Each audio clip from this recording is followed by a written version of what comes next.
A rich man married a younger woman. What she did after the wedding shocked everyone. The grand estate stood bathed in the soft amber glow of twilight, its towering silhouette casting long shadows over the pristine grounds. Inside, the atmosphere was electric.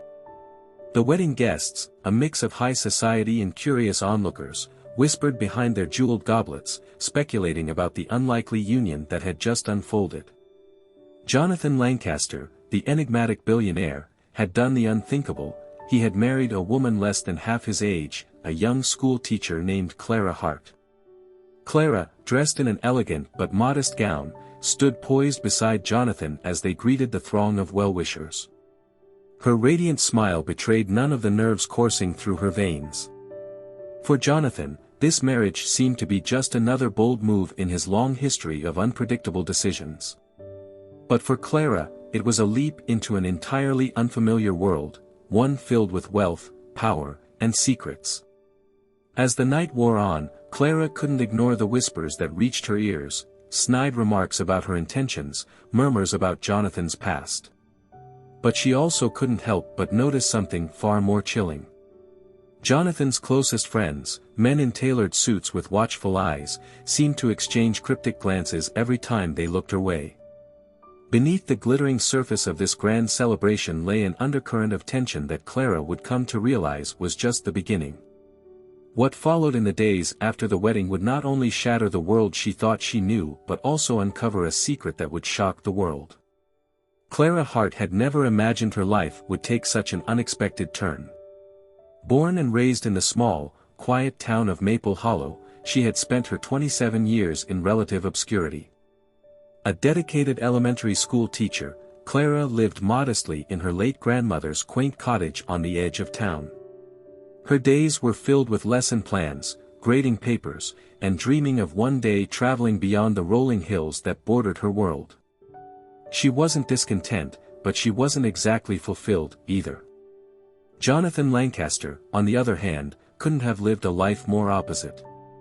A self-made billionaire with a reputation for audacious business deals and a flair for the dramatic, Jonathan was a man of towering ambition. The media loved to portray him as a ruthless tycoon with a taste for excess. Glossy tabloids chronicled his every move, from his sprawling real estate empire to his elusive lifestyle aboard luxury yachts. Despite his undeniable charisma and charm, he carried an air of mystery that kept even his closest acquaintances guessing. Their worlds collided on a rainy October afternoon at an unassuming cafe. Clara had been escaping the chill with a cup of coffee in a well-loved novel, oblivious to the fact that Jonathan Lancaster had chosen the same spot for a rare, incognito moment. When a chance conversation sparked between the two over an accidental spill, Clara's genuine warmth and lack of pretense caught Jonathan off guard. Used to being surrounded by people seeking his wealth or influence, he found Clara's authenticity refreshing. The weeks that followed saw Jonathan returning to Maple Hollow more frequently, each visit cloaked in subtlety. Their budding relationship defied logic, but it felt natural to them both. For Clara, Jonathan brought excitement and the promise of a world she'd only read about in books. For Jonathan, Clara offered a sense of grounding and a reminder of the simple pleasures he'd long forgotten. Yet, as their relationship deepened, it wasn't without its challenges. Clara struggled to reconcile her modest upbringing with Jonathan's opulent lifestyle. Meanwhile, whispers about Jonathan's motives began circulating, casting shadows over their burgeoning romance. For every moment of joy, there lingered an unspoken question: could love truly bridge the chasm between their two worlds? The morning of their engagement announcement dawned with the kind of crisp autumn air that seemed to breathe life into everything. Clara had woken up in Maple Hollow for what she thought would be just another day, only to receive an unexpected phone call. Jonathan's voice on the other end was warm but insistent. "Meet me at the Lancaster estate," he said. "I have something important to share with you." Clara hesitated, her stomach twisting with nervous energy. She had grown accustomed to Jonathan's larger-than-life gestures but sensed something different in his tone. Curiosity and concern propelled her forward as she made the drive to his sprawling mansion on the outskirts of the city. When Clara arrived, she was greeted by a flurry of activity. Caterers, florists, and sharply dressed assistants moved with purpose, creating an air of controlled chaos. Standing in the grand foyer, she felt out of place amid the grandeur but pushed her unease aside as Jonathan appeared, his expression equal parts excited and cautious. "Clara," he said, reaching for her hands, "there's something I need to tell you." His voice carried a gravity she hadn't heard before. He led her to the library, a space that felt both intimate and imposing with its floor-to-ceiling bookshelves and a roaring fireplace. As they sat, Jonathan pulled out a slim folder and placed it between them. "This isn't how I wanted to start our life together, but you deserve to know the truth." Clara's heart raced as she opened the folder.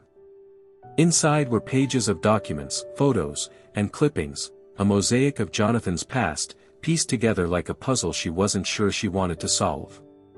There were reports of failed business partnerships, whispered accusations of underhanded deals, and connections to powerful figures whose reputations were anything but pristine. "I've made mistakes," Jonathan admitted, his voice steady but tinged with regret. "The world I come from isn't kind, Clara. I had to make difficult choices to survive, and I've spent years cleaning up the damage. But now, with you, I want to start fresh." Clara's mind swirled with questions. Was this the same man she'd fallen in love with, the one who had shown her kindness and vulnerability? Or was he someone entirely different, someone capable of the things outlined in those pages? Before she could respond, the library door creaked open, and a sharp-dressed man with an air of authority entered.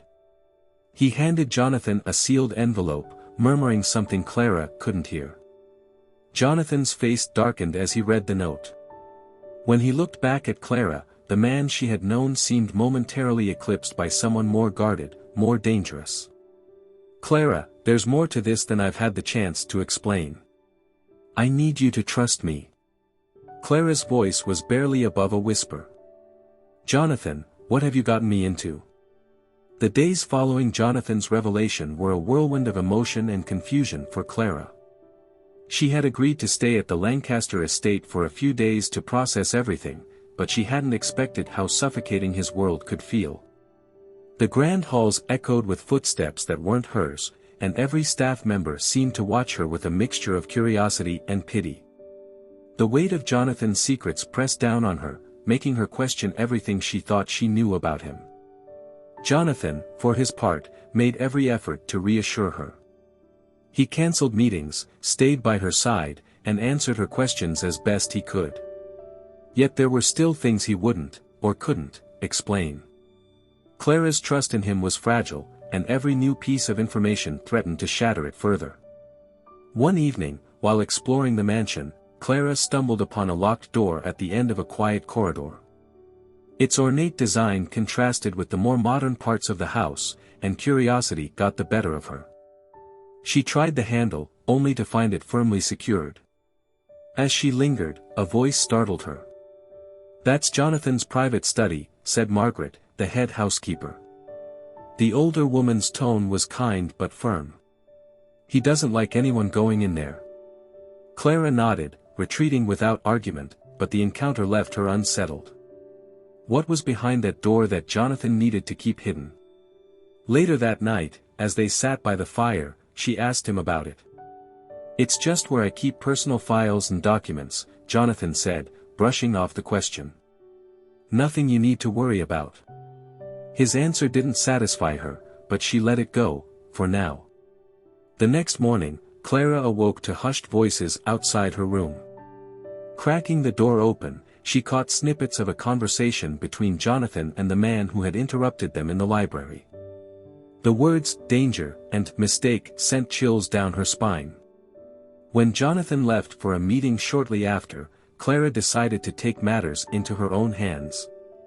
With Jonathan gone, she roamed the mansion, her eyes darting toward the locked study at the end of the hall. This time, she was prepared. Borrowing a bobby pin from her dresser, she carefully worked at the lock. After several tense moments, the door clicked open. The room was dimly lit, the scent of aged paper and polished wood filling the air. Clara's eyes scanned the shelves lined with binders and books, her heart racing as she moved toward the desk. On it lay a single folder, slightly ajar, revealing photos of a man she didn't recognize. Underneath the photos were pages of what looked like financial transactions and legal agreements. "Clara, what are you doing?" Jonathan's voice froze her in place. She turned to see him standing in the doorway, his expression a mix of anger and disappointment. I needed answers," she stammered, clutching the folder. Jonathan stepped inside, closing the door behind him. "I told you I'd explain everything in time. But this?" He gestured to the folder in her hands. "This isn't how I wanted you to find out." "Then tell me," Clara insisted. "Who is this man? What are these transactions about?" Jonathan sighed, running a hand through his hair. "His name is Victor Reyes," he said finally. "He's a former business partner. Things went south between us, and he's been trying to undermine me ever since." "Why didn't you tell me about him before?" Clara asked. "Because I didn't want to drag you into this mess," Jonathan replied. "Victor isn't just an enemy. He's dangerous. I've been trying to protect you." Clara wanted to believe him, but something about his explanation felt incomplete. Before she could press further, a knock at the door interrupted them. Margaret appeared, her face pale. "Sir, there's someone at the gate," she said hesitantly. "He says his name is Victor Reyes." Jonathan's jaw tightened. "Tell security to keep him out," he said. "And make sure Clara stays inside." Margaret nodded and disappeared, leaving Clara and Jonathan alone once more. "This is what I was trying to avoid," Jonathan said, his voice low. "Victor showing up here proves he's getting desperate. I need you to trust me, Clara. I'll handle this." But trust didn't come easily. As Jonathan left to deal with Victor, Clara found herself plagued by doubts. She knew there was more to the story, and she couldn't shake the feeling that she was being kept in the dark for a reason. Over the next few weeks, the tension only grew. Clara's once idyllic romance with Jonathan felt like a fragile facade, and she began to question whether she'd ever truly known the man she had married. The more she uncovered about his past, the more she realized how tangled his life was with secrets and shadows. Late one night, as she sat alone in the library, she came across an old photo album tucked away on a lower shelf. Inside were pictures of Jonathan in his younger years, smiling alongside a woman Clara didn't recognize. The woman's face was strikingly similar to hers, and a chill ran down her spine as she wondered who she was, and what she had meant to Jonathan. Before Clara could dwell on the photos, the sound of shattered glass broke the silence. Rushing to the source of the noise, she found the study door ajar and Jonathan standing inside, his face pale. On the desk lay a brick with a note attached, "You can't hide forever." Jonathan turned to her, his voice trembling. "Clara, it's time you knew everything." Jonathan's revelation came swiftly, his words tumbling out like an avalanche. "Victor Reyes wasn't just a business partner," he began, his voice low but firm. "He was my friend, once. We built an empire together, but his greed destroyed everything. I caught him siphoning money from our company and reported him to the authorities. He went to prison, but not before vowing to take everything from me." Clara stood frozen, the weight of his words settling over her like a heavy blanket. She wanted to ask why he hadn't told her sooner, why he had kept so much hidden, but the sound of distant footsteps cut her thoughts short. Someone was in the house. Jonathan's expression darkened. "Stay here," he ordered, his tone brooking no argument. He moved toward the door, but Clara grabbed his arm. "I'm not letting you face this alone," she said, her voice trembling but resolute. He hesitated, then nodded. "Stay behind me. No matter what happens, stay behind me." The two crept through the darkened hallways of the mansion, the soft creak of floorboards beneath their feet amplifying the tension. Clara's heart pounded in her chest as they approached the source of the disturbance. A faint light glowed from Jonathan's study, the door ajar. Inside, a figure stood silhouetted against the desk lamp. "Jonathan," the man said, his voice smooth and venomous. "It's been a long time." "Victor," Jonathan replied, stepping into the room. Clara hovered at the threshold, her breath catching as she took in the sight of the man who had haunted their lives. Victor Reyes was tall and lean, his sharp features illuminated by the flickering light. He held a folder in one hand and a pistol in the other. "You've been busy," Victor continued, gesturing to the documents on the desk. "Covering your tracks, rebuilding your empire. But you've overlooked one thing, me." Jonathan's fists clenched at his sides. "If you think you can intimidate me into giving you what you want, you're mistaken." Victor's laugh was cold. "Intimidation? No, Jonathan. This is about justice. You ruined my life, and now I'm here to ruin yours." Clara's voice cut through the tension like a blade. "And what about all the lives you've destroyed, Victor? Does that count for nothing?" Victor turned his gaze to her, his eyes narrowing. "Ah, the wife. How quaint. Tell me, Clara, did Jonathan tell you about the blood on his hands? Or did he paint himself as the hero?" Clara stepped forward, defying Jonathan's silent plea to stay back. "What I know is that you're a coward," she said, her voice steady despite the fear curling in her chest. "You've spent your life blaming others for your failures instead of taking responsibility." Victor's jaw tightened, but before he could respond, Jonathan lunged. The two men grappled, the pistol clattering to the floor. Clara's instincts took over. She dove for the weapon, her fingers closing around the cold metal as the men fought with desperate fury. "Jonathan," she cried, her voice shaking as she aimed the gun. Both men froze, their eyes locked on her. "Clara, put it down," Jonathan said, his voice calm but urgent. Victor smirked. "Do it, sweetheart. Let's see if you have what it takes." Clara's hands trembled, the weight of the decision pressing down on her. "Get out," she said, her voice wavering but firm. "Leave now, Victor, or I swear I'll."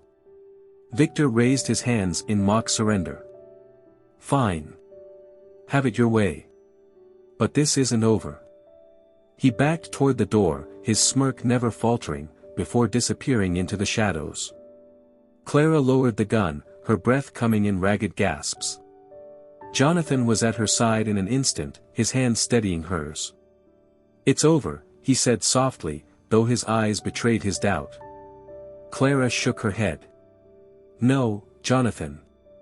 This is just the beginning." The morning after Victor's departure, the Lancaster estate was unusually quiet.